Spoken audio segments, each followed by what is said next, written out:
ফট করে অরুণিমা রেগে মেগে 2 বছরের মেয়ে নিয়ে বাপের বাড়ি চলে গেল। কোনো কথাই শুনল না, না আমার কথা, না পাড়া প্রতিবেশীর কথা, না বৃদ্ধ বাবা মায়ের কথা। কি কারণে গেল এখনো বুঝতে পারিনি। তবে আমি নাকি বদমেজাজি, মেয়েদের মন বুঝি না, যখন যা চায় কিনে দিই না। যে 3টি অভিযোগ অরুণিমা এনেছে তার সবগুলোই সত্যি। আমার মেজাজ সবসময় বিগড়ে থাকে।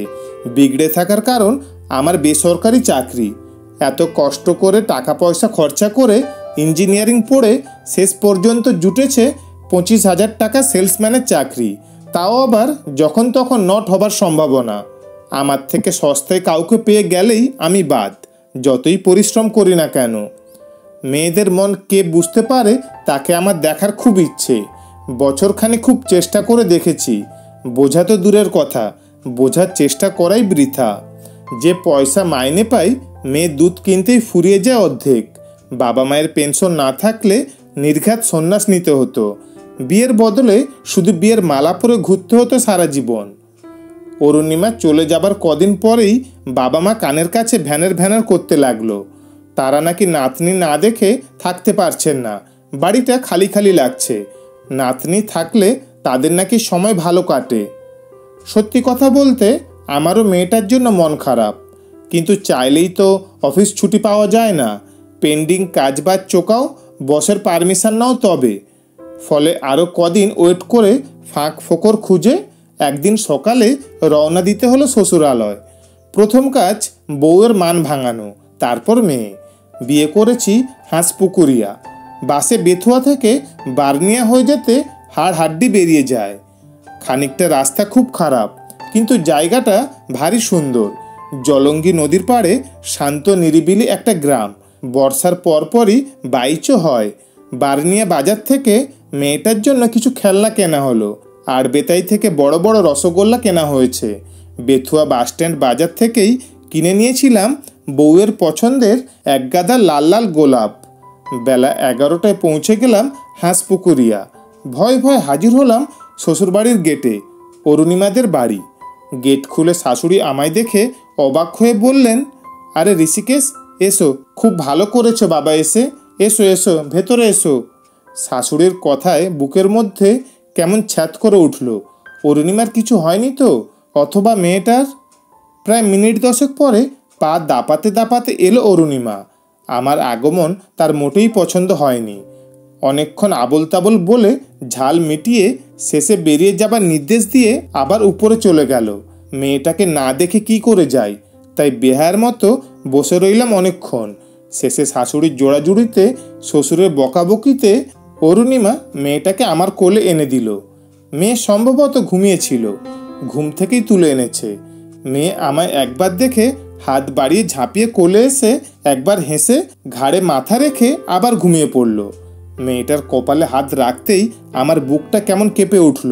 ওর গায়ে বেশ ভালো জ্বর, মুখটা শুকিয়ে গেছে, চোখে মুখে কেমন একটা আতঙ্কের ছাপ।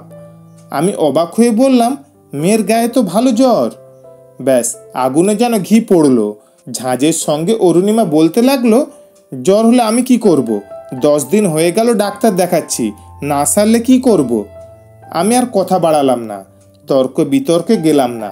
সত্যিই তো ডাক্তার দেখাচ্ছে, না সারলে অরুণিমার কিছু করার নেই। মেয়েটা আমার কোলে একেবারে লেপ্টে আছে। ঘুমন্ত মেয়েকে কোলে কতক্ষণ বসে থাকবো? শুয়ে পড়লাম ওকে বুকে জড়িয়ে। মিনিট 20 পরে অরুণিমা সেজে গুজে এসে ঝাঁঝের সঙ্গে আবার বলল, বাজারে ডাক্তারের কাছে যাচ্ছি, এসে যেন আর না দেখি। মেয়েটা আমার বুকের মধ্যে একেবারে ছোট্ট টুনটুনি পাখির মতো পরম নিশ্চিন্তে ঘুমিয়ে আছে। একটু নাড়াচড়া করলেই চমকে উঠে খামচে ধরছে, যেন ছেড়ে পালাতে না পারি। কখন যেন আমিও ঘুমিয়ে পড়েছিলাম, কতক্ষণ পরে ঠিক জানি না।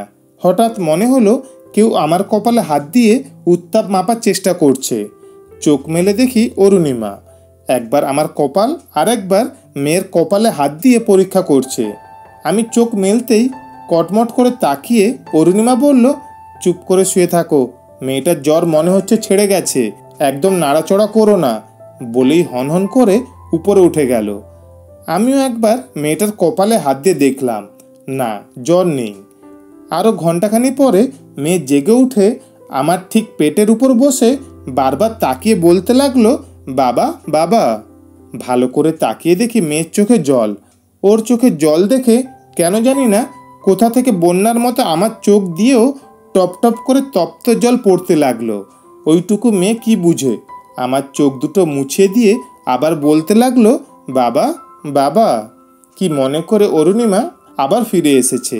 মেয়ের কপালে মাথায় আর একবার নতুন করে হাত দিয়ে নিশ্চিন্ত হয়ে সামান্য একটু হেসে বলল, কি আশ্চর্য, 7 দিনে যে জ্বর ওষুধ দিয়ে সারানো গেল না, বাবাকে পেয়েই সেরে গেল। ধন্যী মেয়েরে তুই, বাবাকে নিয়েই থাক। একটু পরে হাত বাড়িয়ে বলল, আয় আমার কাছে আয়, খাবি। পরক্ষণই বাপ বেটির চোখে জল দেখে ধীরে ধীরে পাশে এসে বসলো। তারপর আনমনে হয়ে বলল, মেয়েরা সব স্বার্থপর, বাবাকে পেলে আর কিছু চায় না, সব স্বার্থপর। বলেই পর্দা সরিয়ে চোখ মুছতে মুছতে দ্রুত চলে গেল অন্য ঘরে। শুনছিলেন আজকের গল্প স্বার্থপর, কলমে বাবুরাম মণ্ডল। গল্পটি ভালো লাগলে অবশ্যই শেয়ার করবেন। ধন্যবাদ।